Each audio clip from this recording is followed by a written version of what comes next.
Oi pessoal, muitas vezes você já deve ter ouvido a grande falácia: a matemática é muito divertida, vamos aprender jogando matemática. A matemática está em tudo. Você vê a matemática em qualquer coisa. A matemática está nesse celular. A matemática está no carro que eu estou dirigindo, na minha digital. Tá, tudo bem, a matemática está em tudo, mas como assim? Pera aí, eu não tô vendo matemática aqui, não tô vendo número nenhum aqui. Inclusive tem um arranhado de gato aqui. Tô vendo a matemática aqui no carro, não. Tô vendo a matemática no celular, não. Só tô usando. Eu preciso saber as matemáticas, essas matemáticas muito doidas pra saber usar o celular. Posso usar o celular naturalmente, sem precisar saber matemática. Posso usar o carro naturalmente, sem saber fazer matemática. Mas por que as pessoas cismam de levar o filé pra mesa dos veganos? Por quê? A matemática é difícil pra caraca. É a realidade. Ela, assim como outras ciências, tanto exatas quanto humanas, exigem a habilidade do ser humano de pensar, refletir e abstrair. E principalmente abstrair. A matemática ela é toda abstrata. Ela é toda fundamentada na imaginação. Quantos dedos tem aqui? 2 dedos. Pode ter falado 5, mas tem 2 dedos em pé. 2 dedos. Quem é o 2? Esse é o 2 ou esse é o 2? Ou os dois são 2? Nenhum é o 2. O 2 é a minha imaginação que relaciona a quantidade de dedos que eu levantei com um número, um símbolo, alguma coisa que representa isso. A matemática é toda estruturada em cima desse tipo de coisa, em cima desse tipo de argumento. Então como que você pode virar para a canalha do seu aluno, entendeu? Para a pessoa do seu lado e falar assim: a matemática é fácil, é lúdica, vamos aprender matemática de jeito fácil. Não existe. É mentira. Estão mentindo para você, tá? Estão mentindo. A matemática é uma ciência difícil. A matemática é uma ciência que exige do aluno, do estudante, que ele tenha uma certa dedicação, uma certa relação. Mas como que você cria? Porque independente de ser difícil, de ser fácil, de ser difícil ou não, você tem que aprender, porque você tem que passar no ensino fundamental, no ensino médio, você tem que ir para a faculdade, fazer cálculo 1, cálculo 2, você tem que fazer conta no supermercado, você tem que fazer conta para você pagar a luz, para você fazer um empréstimo, para você financiar o teu carro. No final das contas, a maioria das formas que nós usamos a matemática mesmo é quando a gente está relacionando com dinheiro, que é uma das coisas que a gente menos aprende no ensino fundamental e médio, que é a educação matemática financeira. Mas a gente vai falar sobre o problema da matemática financeira e do ensino da matemática financeira no Brasil no outro vídeo. Hoje nós vamos falar sobre a abstração do conhecimento, a abstração do conhecimento matemático, mas especificamente porque pensar é difícil. Isso aqui não é uma surpresa para ninguém, não. Não é todo mundo que tem a habilidade de chegar em casa, colocar a cabeça no travesseiro e ficar refletindo sobre as coisas da vida, entendeu? Ficar pensando no que ele fez, no que deixou de fazer, no que vai fazer ainda, entendeu? Não é todo mundo que tem essa habilidade, essa sagacidade. Tem pessoas que não têm, tem pessoas que não querem pensar. E tá tudo bem. Ué, por que não estaria? Tá tudo bem, fica tranquilo. Você pode ser uma pessoa que não tem um dom, uma habilidade extra ali para você manipular sua própria mente, para você refletir sobre as coisas do seu dia a dia. E está tudo bem.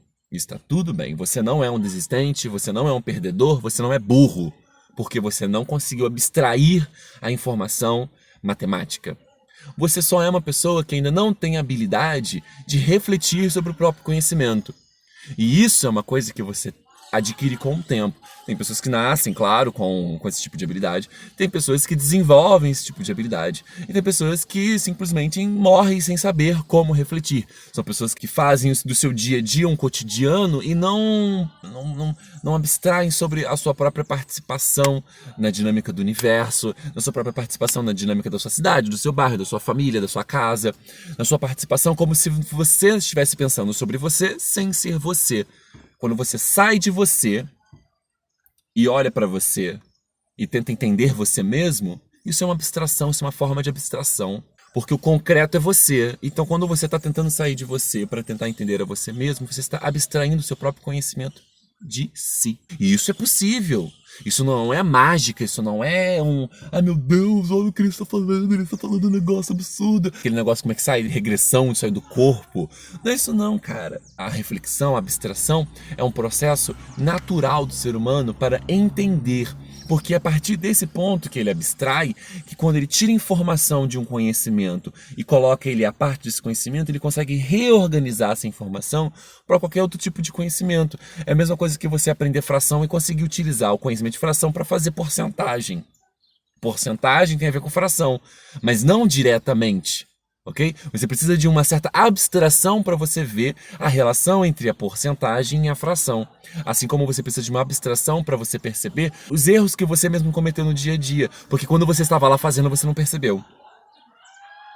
Quando alguém chega para você e fala assim, você cometeu o erro tal, é fácil. Às vezes você pode aceitar que você cometeu, às vezes você pode não aceitar. Mas a pessoa chega para você e fala que você cometeu um erro tal, você chega na sua casa e você pensa sobre o que a pessoa falou com você, reflete sobre a informação, você vai abstrair a informação, vai sair de cima de si, você dentro de si vai falar assim, será se eu cometi um erro? E aí você vai refletir sobre isso. Esse jogo, cara, é um jogo natural, é um jogo normal, que você tem que sair soar com naturalidade.